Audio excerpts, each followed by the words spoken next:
Far Cry is an interesting franchise, full of love it or hate it games. You mentioned Far Cry 2, and people will probably groan, calling it Far Drive.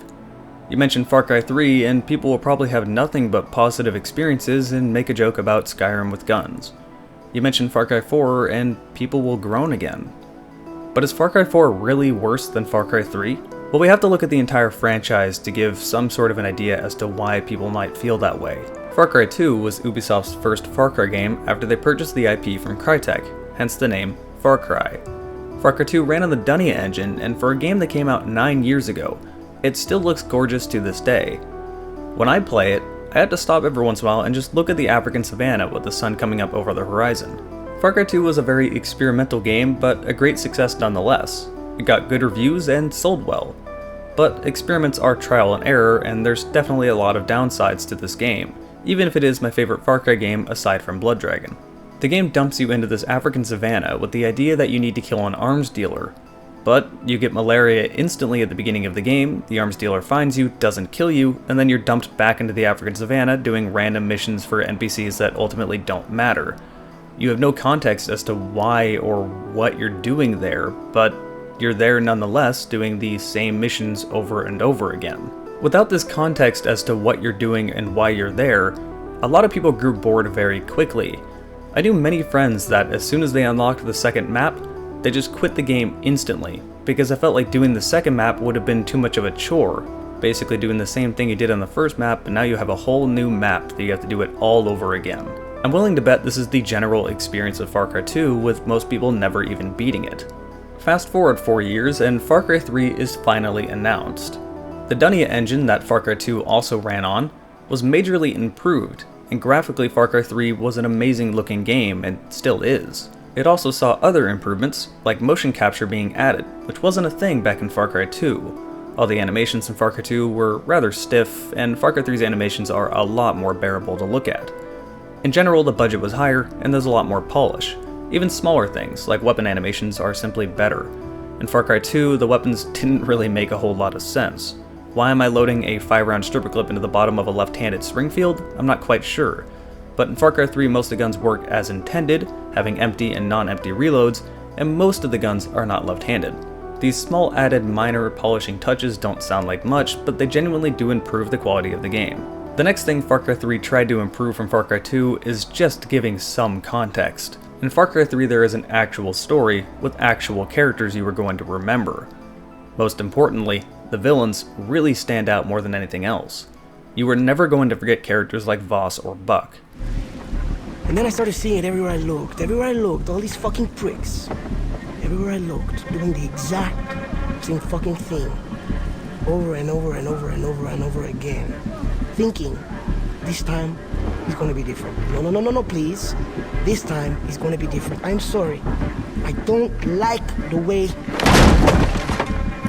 you are looking at me. Okay? You have a fucking problem in your head. Do you think I'm bullshitting you? Do you think I'm lying? Fuck you! Okay? Fuck you! It's okay. But at the same time, all the protagonists stood out in negative ways. There were SoCal stereotypes, and I really couldn't have cared less if they ended up dying or surviving. After a certain point, you're really only playing through the single-player missions just to see what other crazy spectacle that Voss is going to do. To make matters worse, the story affected the gameplay negatively.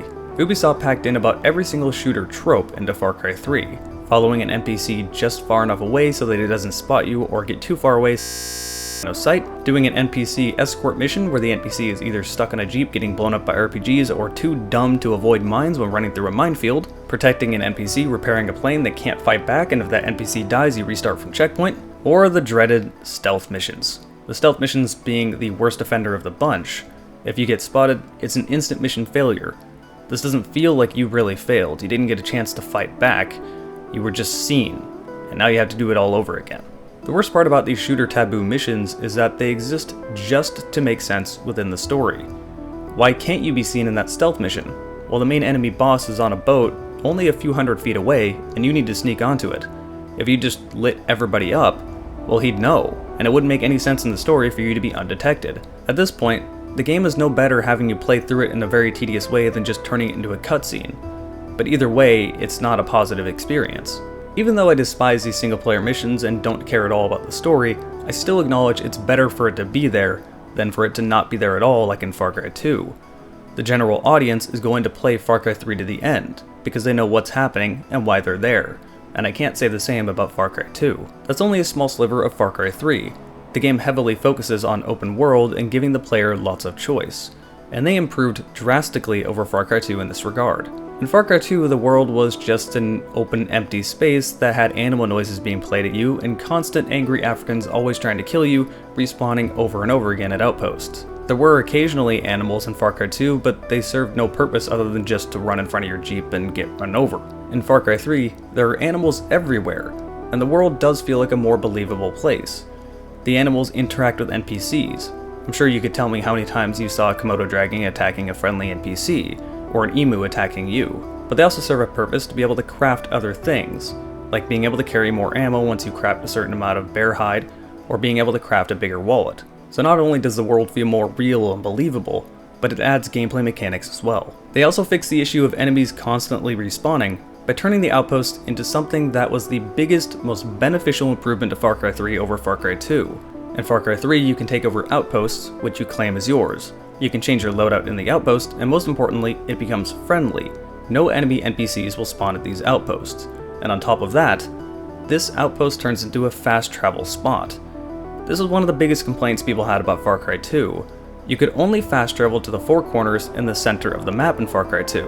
And even though this didn't bother me as much as it bothered other people because I liked exploring the environment, it still did make me groan when I chose a mission and it ended up being all the way across the map, not next to a fast travel location.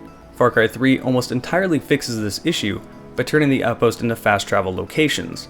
You'll also simply want to take over these outposts because it's a fun experience that you can do in whatever way you want. You can stealth it without firing a single bullet, you can experiment with all these different guns and different loadouts, or if you wanted to be crazy, you can stick C4 onto a hang glider, hang glide into the outpost, and blow it the hell up. This is where Far Cry is at its best, and Far Cry 3 pulls this off so amazingly well. Fast forward to Far Cry 4, and there's not much more I can really say. There were minor improvements. Graphically, the game does look significantly better, but it's not as big of an improvement as it was from Far Cry 2 to Far Cry 3. It's just enough to point out, and it is pretty nice eye candy. There were other gameplay improvements that made the game less tedious. For example, a grappling hook allowing you to go straight over mountains instead of having to go all the way around them. But the biggest improvement was simply that Far Cry 4 had the same weapons that Far Cry 3 had, but then they doubled the weapon roster by adding unique weapons that Far Cry 3 did not have. This gave the player a lot of weapon variety, and a lot of choice and a lot of different ways to change your loadout and experiment with things that you wanted to use. Again, this is where Far Cry is at its height, and it's really why I enjoyed Far Cry 4. With that said, the story was even worse than Far Cry 3. The main villain wasn't necessarily hateable and didn't quite stand out as much as Voss. In fact, you didn't even really know what was fully going on in Far Cry 4. For all you knew, you joined a terrorist organization. It's not explained very well. With most games you can make the argument that that was the point, but in Far Cry 4 the story was simply just not written very well. It also had all the same problems and all the same taboos that the Far Cry 3 single player missions had, including that dreaded stealth mission. Ultimately, at the end of the day, this is the problem. Is Far Cry 4 worse than Far Cry 3? No, that's absurd. Statistically, Far Cry 4 is the better game, but people don't usually think about facts and statistics when they're talking about their favorite games. It's a much more emotional response. I would say I like Far Cry 4 more than Far Cry 3 just because I like having more guns to experiment with.